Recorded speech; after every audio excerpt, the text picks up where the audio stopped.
Spiċċajna f'lockdown ieħor u l-ħsara li qed issir hija waħda kbira ħafna.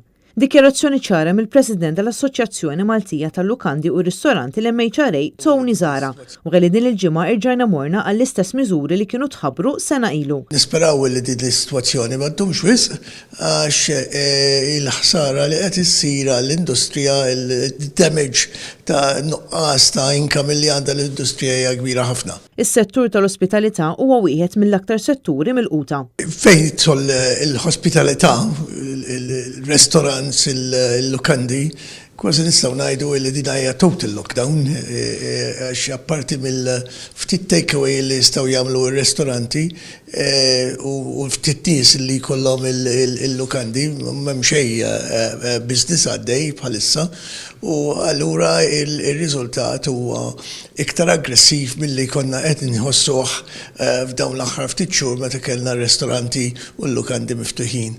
Jikkummenta Paul Abela, President tal-Kamra tan-Negozji Żgħar u Medji, illi ma' Net News jisħaq fuq l-importanza li jitħarsu l-postijiet tax-xogħol. Din lockdown hija simili ta' Marzu ta' meta bdejna s-sena l-oħra.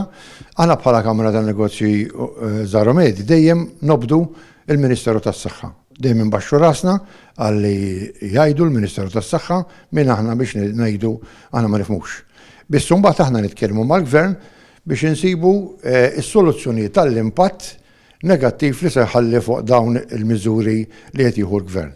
All-right hemm il-wage supplement li ħad tkun sal-aħħar tas-sena, ma l-wage supplement biss missa salva n-negozji, jridu nsibu mezzi oħra biex insalvaw in-negozji. Il-Kamra tan-Negozji Żgħar u Medji tappella wkoll sabiex jitħaffef il-proċess ta' tilqim. Fit-tilqim, pajjiż żgħir bħal tagħna qed nimxu bil-mod. Jien naħseb li rridu naġlu iktar u rridu nkunu koordinati iktar. Il-Kap Eżekuttiv tal-UHM Voice of the Workers Joseph Vella spjega ma' dan l-istazzjon kif fost l-imsieħba soċjali bħalissa hemm element ta' frustrazzjoni għaliex min-naħa tagħhom kienu ilhom għal żmien twil jafżaw lill-Gvern li pajjiżna kien se jispiċċa f'din is-sitwazzjoni. Dat kaxkir ta' saqajn tajjeb ġabna biex issa illum għandna partial lockdown li stajna vitajnieh jew għamilnieh fi żmien li ma kienx ikollu impatt ekonomiku dak kemm għandu llum.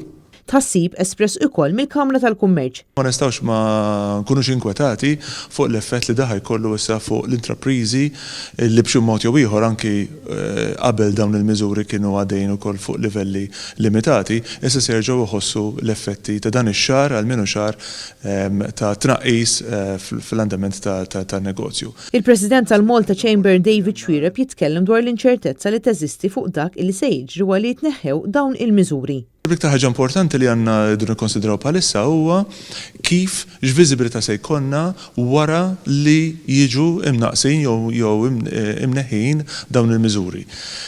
Naħseb dik il-viżibilità li ġejja minn forsi miżura ta' numri ta' kemm ikollna infezzjoni fil-pajjiż u kif se niftħu b'mod li huwa b'saħħtu seren illi ma jġannix niddubitaw li dan is-sagrifiċċju ma kienx wieħed worth it. Marija Franca Lanza, Net News.